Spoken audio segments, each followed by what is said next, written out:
Okay, here we go. This is session number 93.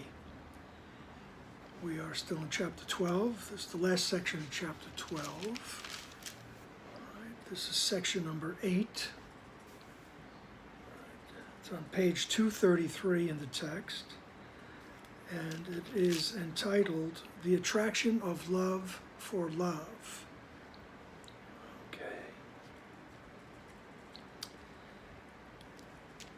Paragraph 1. Do you really believe that you can kill the Son of God? The Father has hidden his Son safely within himself and kept him far away from your destructive thoughts. But you know neither the Father nor the Son because of them. You attack the real world every day and every hour and every minute, and yet you are surprised that you cannot see it. If you seek love in order to attack it, you will never find it. For if love is sharing, how can you find it except through itself? Offer it, and it will come to you, because it is drawn to itself. But offer attack, and love will remain hidden, for it can live only in peace.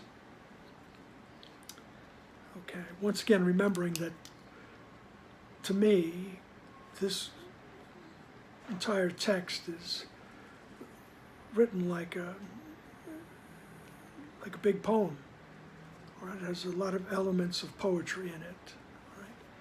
And there's metaphors, and there's all kinds of symbols, and there's meter. Okay, and as we go further on into it, you'll see the meter gets more, it's rather Shakespearean, all right? But anyway, right? He says, do you believe you can kill the Son of God? And that's you, right? Do you believe you can deny who you are, in other words? And then this sentence number 2, once again, as we say, things repeat all the time in the Course in Miracles. What Jesus told Helen was overlearning. It means repetition. Right? He keeps saying the same things over and over again, but in different ways. All right? The atonement principle is basically you never left. You are at home in God, dreaming of exile. Right? Here he says, the Father has hidden his Son safely within himself and kept him far away from your destructive thoughts. All right? So you are hidden from the destructive thoughts, right? Which is the decision, even the thought that you could be separate from the oneness. Right? So there he is saying that if the Father has you hidden within himself, right, even there that's suggesting that there's no separation between Father and Son. Okay. The Father has hidden his Son safely within himself and kept him far away from your destructive thoughts. But you know neither the Father nor the Son because of them. So because in the belief that you could be separate, which is the destructive thought, right? Because of them, you don't know the Father or the Son. You don't know yourself. You don't know the original source of everything. Right? You don't know the Father or the Son because you believe you're separated from the oneness. You believe you're out on your own. And then, he says, you attack the real world every day and every hour and every minute, and yet you're surprised that you cannot see it. So once again, in this chapter, here's the mention of the real world, which is when all perception is corrected, right? And we see the world through the eyes of the Christ, through the eyes of Jesus, through the eyes of the Holy Spirit. That's the corrected perception, which easily transfers to knowledge, which in the Course, once again, is the idea of being back in the realm of heaven, so to speak. Okay. And he says, you attack the real world every day, not only every day, but every hour and every minute. Right? And there's another part in the Course later on where, now to paraphrase, he'll say basically the same thing.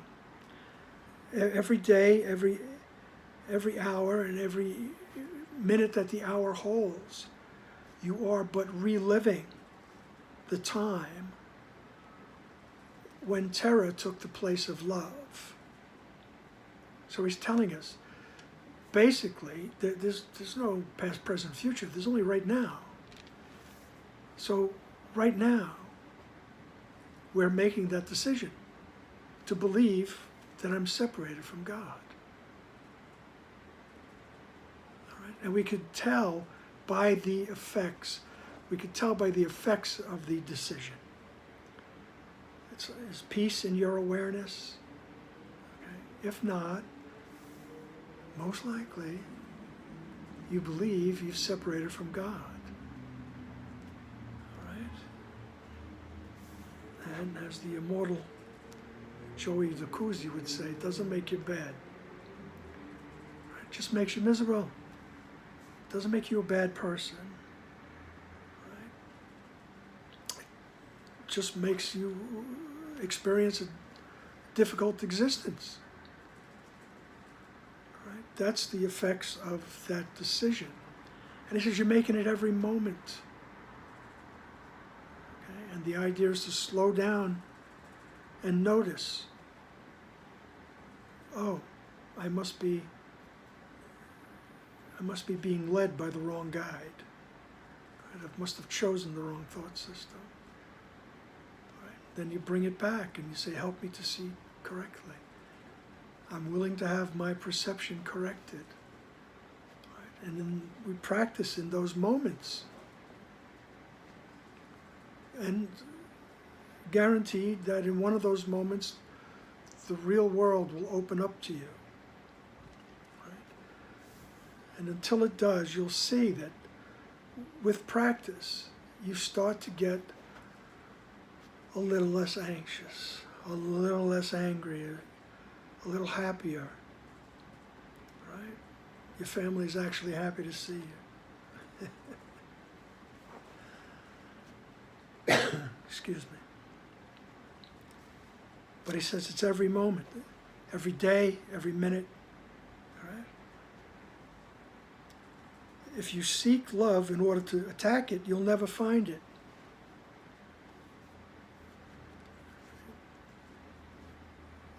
For if love is sharing, and here's another idea that gets repeated.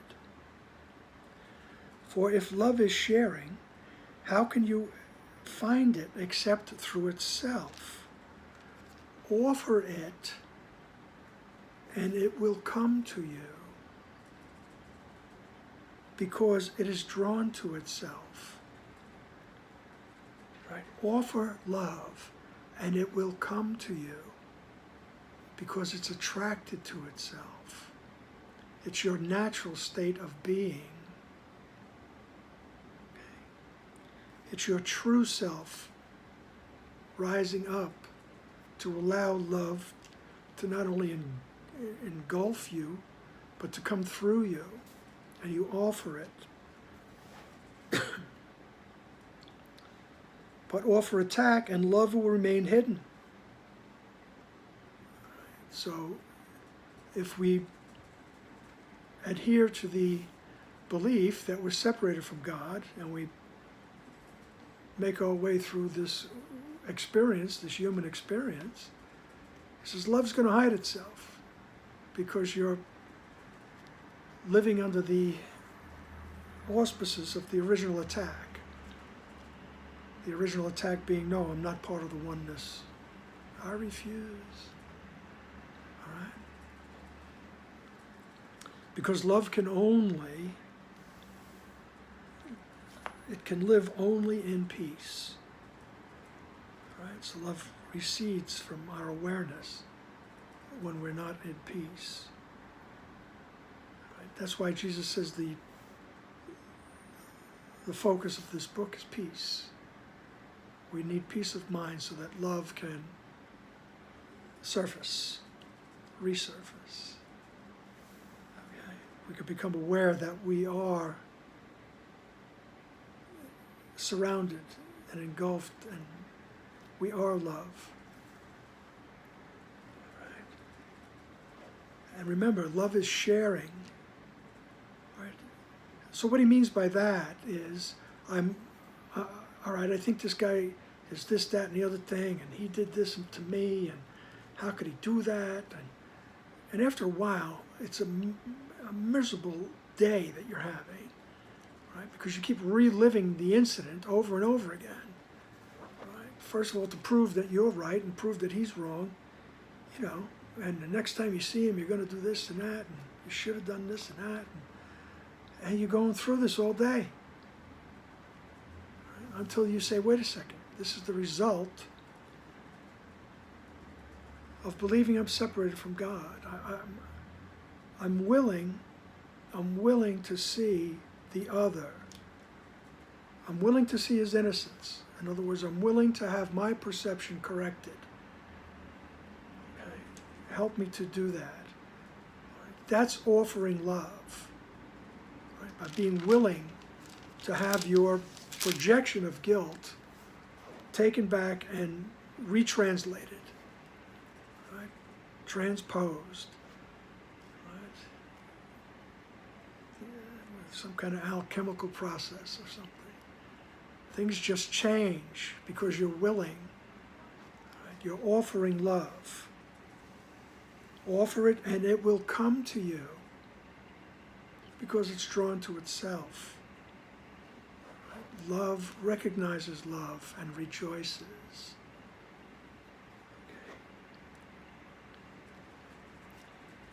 But love can only live in peace. So we need to make our mind peaceful. Right?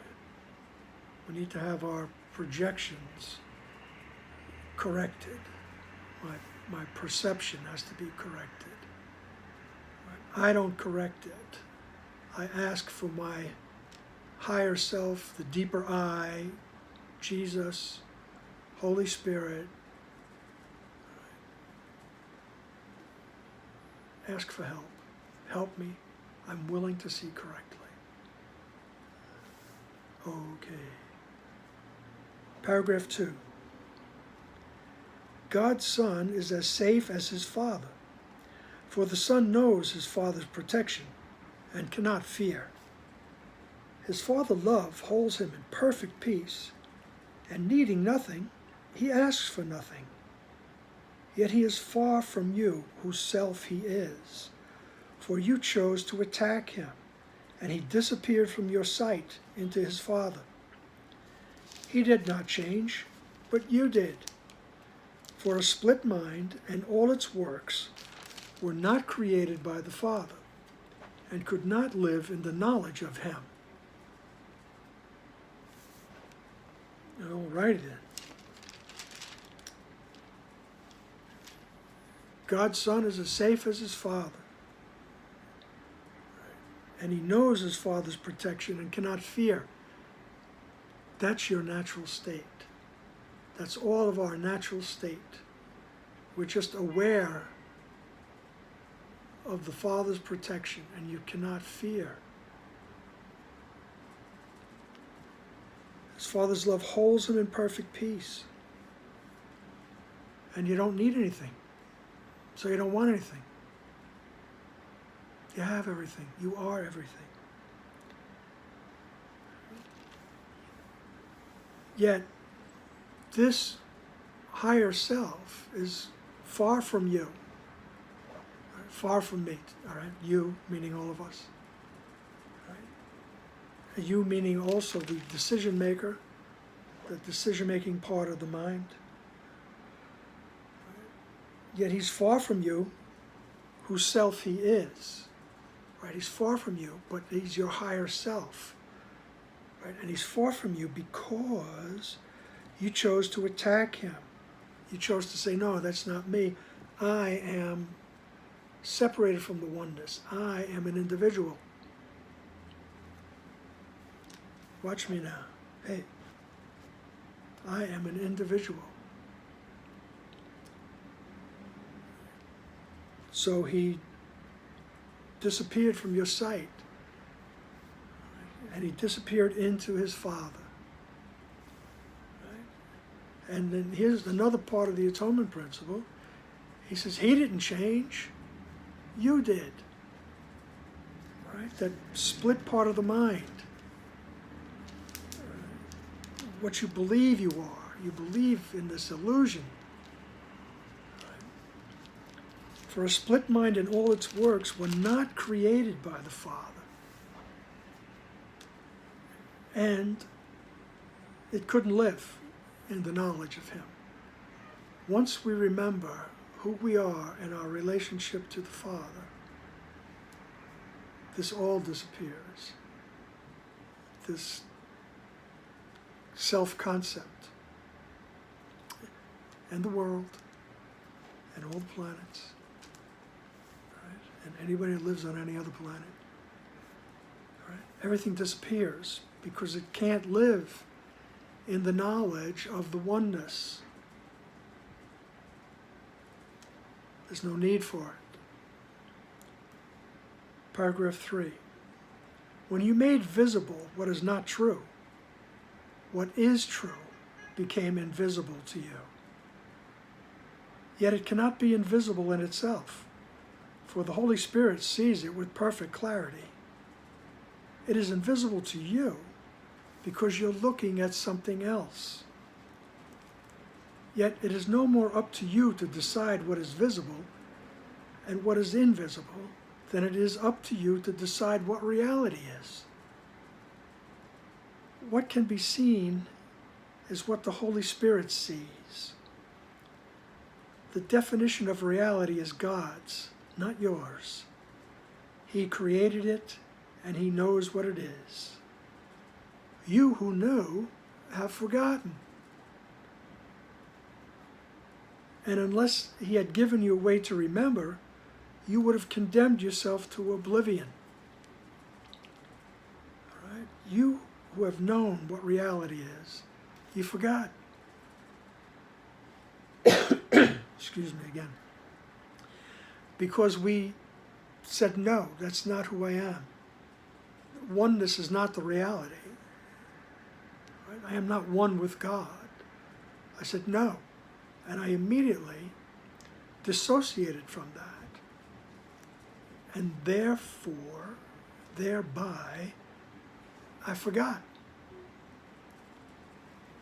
I forgot my connection to God. I forgot what reality is. So he says, look, you who knew have forgotten. And unless he had given you a way to remember, you would have condemned yourself to oblivion. So into this dream, we took with us the memory of who we are. This is what he means by he gave us something to take with us. Right? He gave us a way to remember. He said if you didn't have that memory with you, you'd be condemned to oblivion. You'd be nothing. You know, roaming around in a meaningless world. Okay?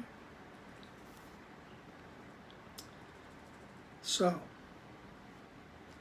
because of your Father's love, you can never forget him. For no one can forget what God himself placed in his memory.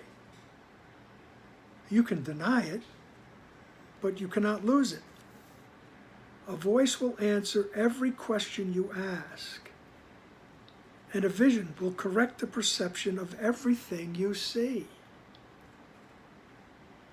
For what you have made invisible is the only truth, and what you have not heard is the only answer. God would unite you with yourself and did not abandon you in your distress. You are waiting only for Him and do not know it. Yet His memory shines in your mind and cannot be obliterated. It is no more past than future, being forever always.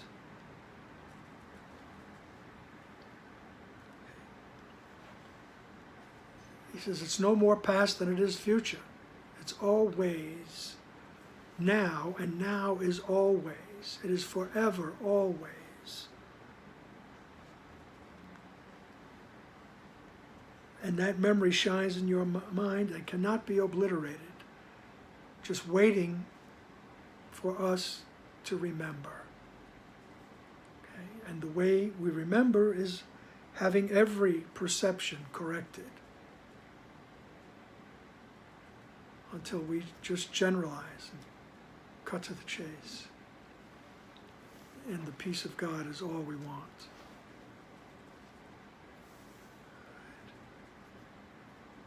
For what you have made invisible is the only truth, and what you have not heard is the only answer. God would reunite you with yourself. You are waiting only for Him, and you do not know it.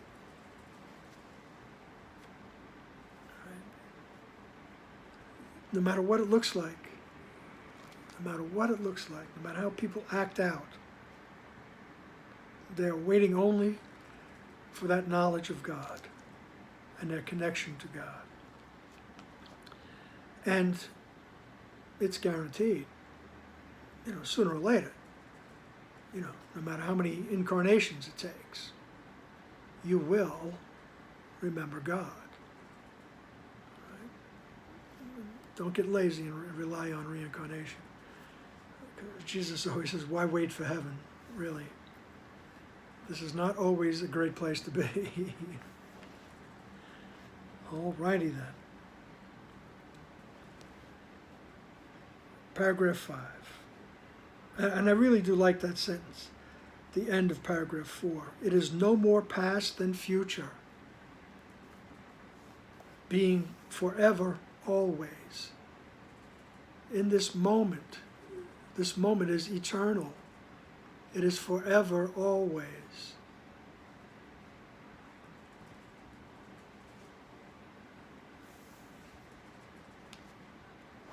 You have but to ask for this memory. Paragraph 5. And you will remember.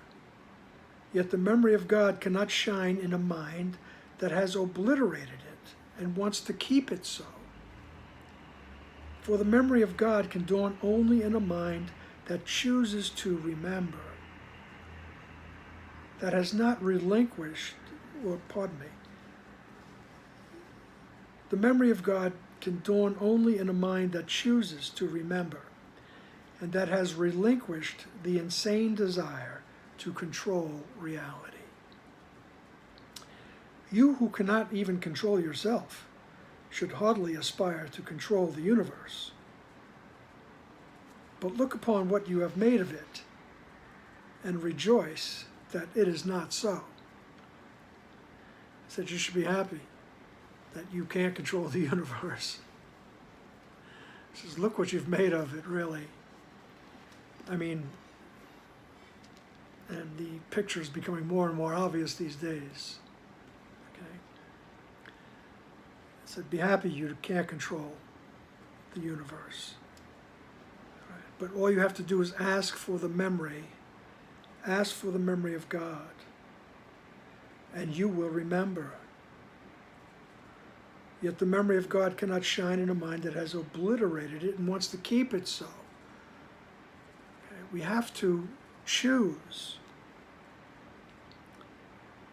Right? We have to choose to remember. Right? I'm projecting guilt onto someone or something, or even myself. At some point I have to say, no, I don't want that anymore. I have to relinquish that desire. I don't want it anymore. doesn't bring me happiness, really. I'm willing to see correctly. It can dawn on, the memory of God can dawn only in a mind that chooses to remember. I really want to remember. I want to remember my connection with God. I want to be peaceful. I choose peace. Right? There's a wonderful lesson that says I could see peace instead of this.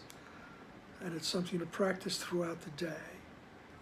When I realize I've been drawn back into the conflict and I don't want it anymore, I can remind myself I could see peace instead of this.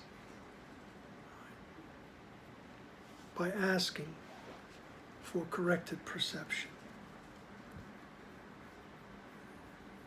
All right. So he says, look around. He says, be happy. You're not in charge. All righty. Paragraph 6. Son of God, be not content with nothing. What is not real cannot be seen and has no value. God could not offer his Son what has no value, nor could his Son receive it. You were redeemed the instant you thought you had deserted him. Everything you made has never been and is invisible because the Holy Spirit does not see it. Yet what he does see is yours to behold, and through his vision, your perception is healed. You have made invisible the only truth that this world holds. Valuing nothing, you have sought nothing. By making nothing real to you, you have seen it, but it is not there. And Christ is invisible to you because of what you have made visible to yourself. Alrighty. So he starts, he addresses you, Son of God. He says, don't be content with this. This is nothing. Right? Be not content with nothing.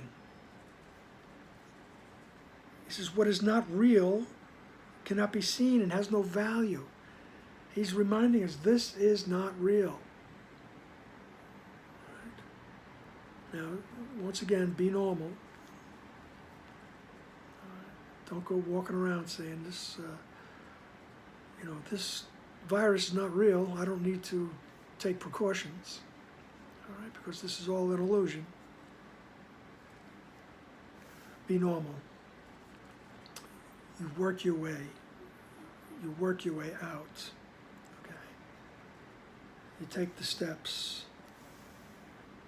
Right? You work on your perceptions of things. But Jesus tells us the bottom line is that it's an illusion. It's not real. What you've invested in is meaningless. It's valueless. Right? He says God couldn't give you something that has no value, and you couldn't receive it. Right? Because it's not the way it works. And then here's something that you could ponder. He says, you were redeemed the instant you thought you had deserted him. We were redeemed in that instant that said, I can be separated from God. Boom, the correction came. You're not separated from God. Right? You were redeemed the instant that you thought you had deserted him. Right? The thing is, we're living in the after effects. We're living in the wake of the ship. Right? We're living in the tail of the comet. Right? We're seeing the effects of that thought. Right? That's what we're experiencing. But he says, in actuality, you're back home. You've been redeemed. You thought you could leave, and no, you couldn't. All right? It was that quick, bing, bang. right? Even quicker than that. All right? And that's another mention of the atonement principle. You are at home, dreaming. You're in the wake of the comet. You're in the wake of the ferry, or whatever kind of boat you like. Okay? That ferry boat makes a big wake. All right, but he says you were redeemed the instant you thought you could obliterate God. All right? You never did anything. You're not guilty. Step down. Next case. All right? So, everything you made has never been and is invisible because the Holy Spirit does not see it. The only thing the Holy Spirit sees is your true self. Your true self. All right, in all its magnificent glory. And through his vision, your perception is healed. That's why we go back to the memory of God, the memory of who you are, the Holy Spirit, Jesus, the manifestation of all that. And we ask that our perception gets corrected. Help me correct what I'm seeing here in the wake of the comet. Right? And through his vision, your perception is healed. You have made invisible the only truth that this world holds. So we've made invisible who we truly are and our connection to God and our connection to everything. We've made that invisible. Right? And he says, valuing nothing, valuing this world, you've sought nothing. Right? By making nothing real to you, you've seen it. Because the mind is a very powerful thing. He says, because you made it real, you saw it. We made it real. We made the thought of separation real. And here it is. It's because you did that, you saw it. Right? Your mind is very powerful. Jesus keeps reminding you. First of all, he reminds you have a mind. Right? And it's not in your body. Right? So by making nothing real, you've seen it. And in italics, he says, but it is not there. And Christ is invisible to you because of what you have made visible to yourself. And the Christ, your true nature, you are the offspring of God. You are the anointed one, so to speak. Right? You've made that invisible. Right? And I include me in you. We've made that invisible right? Because of what we made visible to ourselves, because we made the thought of separation real. Right? And remember, it doesn't make you bad, it just makes you miserable in the conflict, in the confusion, in the sense of deprivation and loneliness, uncertainty, constant fear.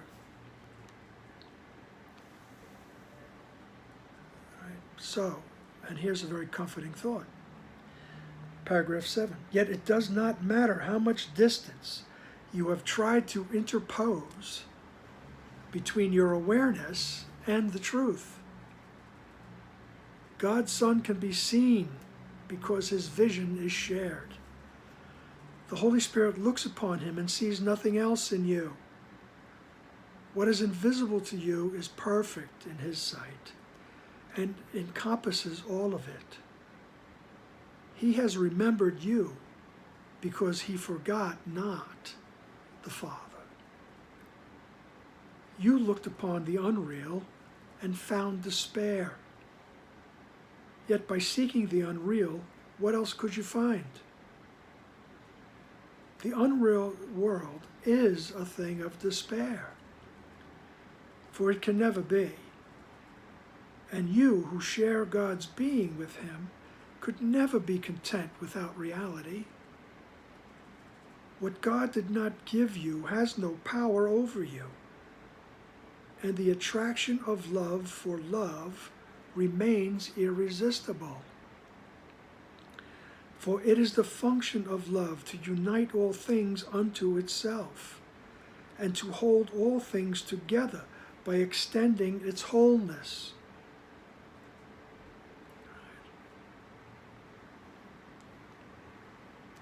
The attraction of love for love remains irresistible. God is love, and so are you. That is who you truly are. And it's not this earthly love with all the words we use to describe it. So we are irresistibly drawn to God. Remember, he said, you're waiting only for him. All right? That's all you're waiting for. All right? And that attraction is irresistible. You will remember. You will remember yourself and your union with God. Because it is the function of love to unite all things unto itself. It's going to bring everything into itself. And to hold all things together by extending its wholeness. The love just extends and holds the oneness together. Paragraph 8. The real world was given you by God in loving exchange for the world you made and the world you see. Only take it from the hand of Christ and look upon it. Its reality will make everything else invisible. For beholding it is total perception. And as you look upon it, you will remember that it was always so. Nothingness will become invisible, for you will at last have seen truly. Redeemed perception is easily translated into knowledge, for only perception is capable of error, and perception has never been. Being corrected, it gives place to knowledge, which is forever the only reality. The atonement is but the way back to what was never lost. Your Father could not cease to love his Son. The Father could not cease to love you. Can't happen. And the atonement, which is the acceptance of the idea that you never left, the atonement is but the way back to what was never lost. You never lost heaven. You never lost your connection to God. You never lost your place in the oneness. And we get back there with corrected perception. We keep, every time you realize, this is not what I want. This is not, I don't want. You can pick anything. Especially the examples are glaring these days. We project guilt onto people left and right. We become fearful of what we see in the news, on the TV, and all throughout whatever media you're choosing. Things become frightening. Right? We start to become overwhelmed. When that happens, right, remember that you have a mind and you can make a choice. You can choose corrected perception. Right? You don't correct it. You just be willing to have your perception corrected. Right? You're not in charge. Right? And he says, be happy you're not in charge. Right? Seriously. All right. And then he says, with enough practice, right, nothingness, this whole thing will become invisible. Right? For you will at last have seen truly. redeemed perception is easily translated into knowledge. Right? And what he means by redeemed perception is what he calls the real world. Right? For whatever instant we're here in the world, but we see the whole thing with corrected perception. Right? There is no threat, there is no projection of guilt. There's only understanding and love. And he says, and that is easily translated into knowledge. And then you know who you are. And you're very happy. Alrighty.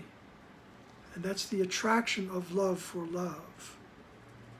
Right? Love is calling you, and you're looking for it. You're waiting for it.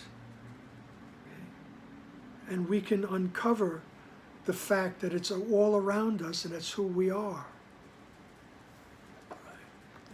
Right in the very beginning of this book, in the introduction, right, he says this is not a course on love, which is beyond our ability to comprehend. I mean, really, we could say the word all over 1,000 times, but really, what does it mean? All right. He said it's not about love. It's about removing the blocks to the awareness of love, to the awareness of love's presence. Right? So what we're doing here is removing the blocks. We're asking for the block, right? My faulty perception. We're asking for that to be corrected. And with each one, we're removing a block to the awareness of love's existence. Right? And when we have the experience, we know what love is. Right? And it's calling to us. It's an irresistible call.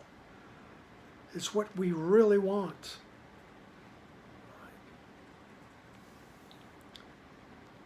Right? Alrighty then.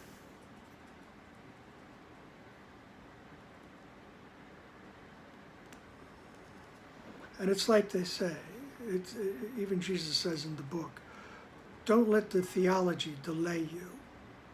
Right? Don't get caught up in the tenets of things. Like there's rules and regulations of whatever spiritual path you follow. Because don't get caught up in the theology. Right? Don't let theology delay you. Seek only the experience. And that's what we are looking for. We are looking for the experience. We're waiting for God. Okay? Alrighty then. I will see you next time. Thank you for listening. Alrighty. Bye-bye now.